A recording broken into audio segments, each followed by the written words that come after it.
अब हम बात करेंगे नवरात्रि के 9वें दिन की, जहाँ पूजा की जाती है माता सिद्धिदात्री की। उनका स्वरूप अद्वितीय है, वह सभी प्रकार की सिद्धियां प्रदान करने वाली देवी मानी जाती हैं। उनकी पूजा करने से जीवन में सफलताएं और सिद्धियां प्राप्त होती हैं। देवी भागवत पुराण के अनुसार जब ब्रह्मांड का निर्माण हो रहा था, तब ब्रह्मा, विष्णु और महादेव को यह एहसास हुआ कि कुछ कार्यों के लिए उन्हें दिव्य सहायता की आवश्यकता है। यद्यपि उनके पास असीम शक्तियां थी, फिर भी कुछ उच्च आध्यात्मिक क्षमताएं थी जिन्हें केवल देवी आदिशक्ति प्रदान कर सकती थी। इसलिए ब्रह्मा जी ने आदिशक्ति का ध्यान किया, जिनसे माँ सिद्धिदात्री प्रकट हुई। माँ सिद्धिदात्री उन 8 सिद्धियों की अधिष्ठात्री थी जिन्हें प्राप्त करके कोई भी असाधारण कार्य कर सकता था। इन सिद्धियों के बिना सृष्टि आगे नहीं बढ़ सकती थी, क्योंकि देवताओं को असाधारण कार्य करने के लिए इन शक्तियों की आवश्यकता थी।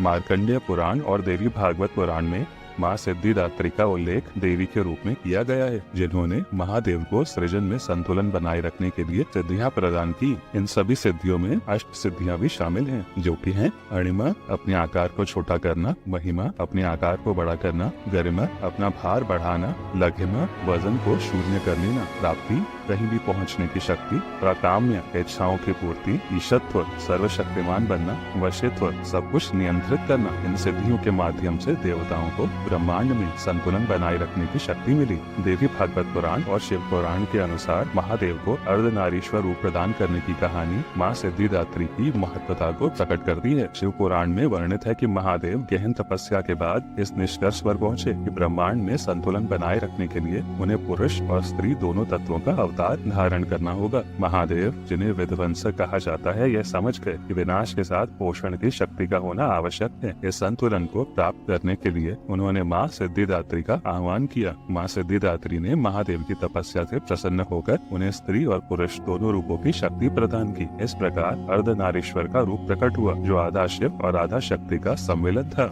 इस रूप में महादेव ने नारी तत्व के पोषण को समझा और अपनी विध्वंसक शक्तियों को नियंत्रित करने का ज्ञान प्राप्त किया, जिससे ब्रह्मांड में संतुलन बना रह सके। जो भी भक्त माँ सिद्धिदात्री की पूर्ण निष्ठा से पूजा करता है, उसे जीवन की सभी सिद्धियां प्राप्त होती हैं, जिससे वह अपने भाग्य का स्वामी बनता है। जय माता दी, जय माता सिद्धिदात्री।